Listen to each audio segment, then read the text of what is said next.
ஆண்டவரும் இரட்சகருமான இயேசு கிறிஸ்துவின் ஈடு இணையற்ற நாமத்தில் அன்றன்றுள்ள அப்பம் வாசகர்களுக்கு எங்கள் அன்பின் வாழ்த்துக்கள். 2025 ஆண்டு ஜூன் மாதம் 11ஆம் தேதி புதன்கிழமைக்குரிய தின தியானம். இன்றைய தலைப்பு அறிவின் வாசனை. 2 கொரிந்தியர் 2:14 சொல்கிறது, கிறிஸ்துவுக்குள் எப்பொழுதும் எங்களை வெற்றி சிறக்க பண்ணி எல்லா இடங்களிலேயும் எங்களை கொண்டு அவரை அறிகிற அறிவின் வாசனையை வெளிப்படுத்துகிற தேவனுக்கு ஸ்தோத்திரம். கிறிஸ்துவை அறிகிற அறிவின் வாசனையானது ஒரு ஆச்சரியமான வாசனையாகும். அது அபூர்வமானதும் மேன்மையானதுமான ஒன்றாகும். கர்த்தர் நம்மை கொண்டு அவரை அறிகிற அறிவின் வாசனையை வெளிப்படுத்துகிறார். அதை குறித்து சந்தோஷப்பட்டு அப்போஸ்தலனாகிய பவுல் எங்களை கொண்டு அவரை அறிகிற அந்த அறிவின் வாசனையை வெளிப்படுத்துகிற தேவனுக்கு ஸ்தோத்திரம் என்று சொல்லி கர்த்தருடைய நாமத்தை மகிமைப்படுத்துகிறார். தமஸ்கு வீதியிலே கர்த்தர் அப்போஸ்தலனாகிய பவுலை சந்தித்த போது முதலாவது அவருடைய இருதயத்தில் எழுந்ததெல்லாம், ஆண்டவரே நீர் யார் என்கிற மகா ஆழமான கேள்விதான்.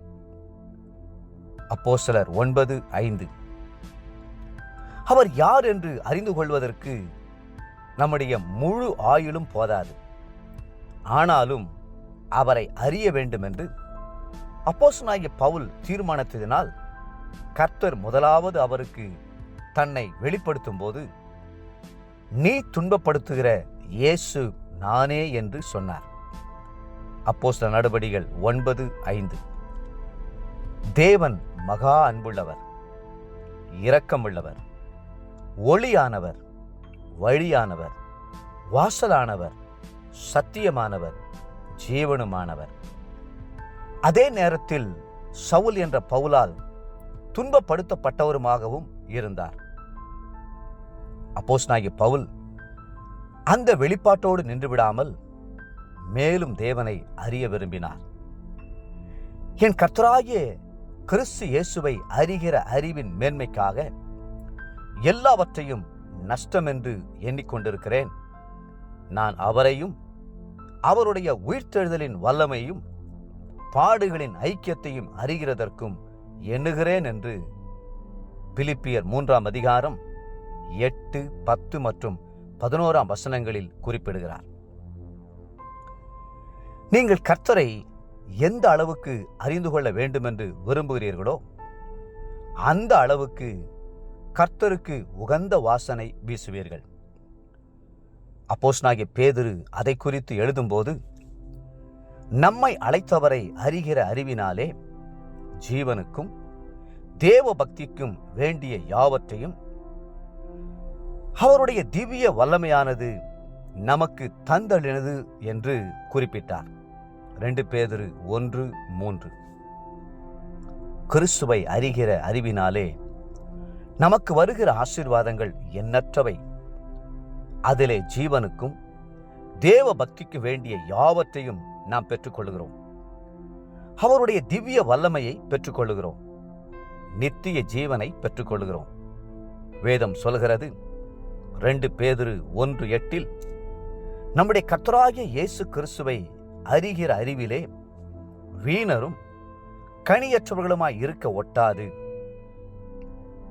கர்த்தரும் இரட்சகருமாய் இருக்கிற இயேசு கிறிஸ்துவை அறிகிற அறிவினாலே உலகத்தின் அசுத்தங்களுக்கு தப்பினவர்கள் மறுபடியும் அவைகளில் சிக்கிக்கொண்டு ஜெயிக்கப்பட்டால் அவர்களுடைய பின்னிலைமை முன்னிலையிலும் கேடுள்ளதாயிருக்கும்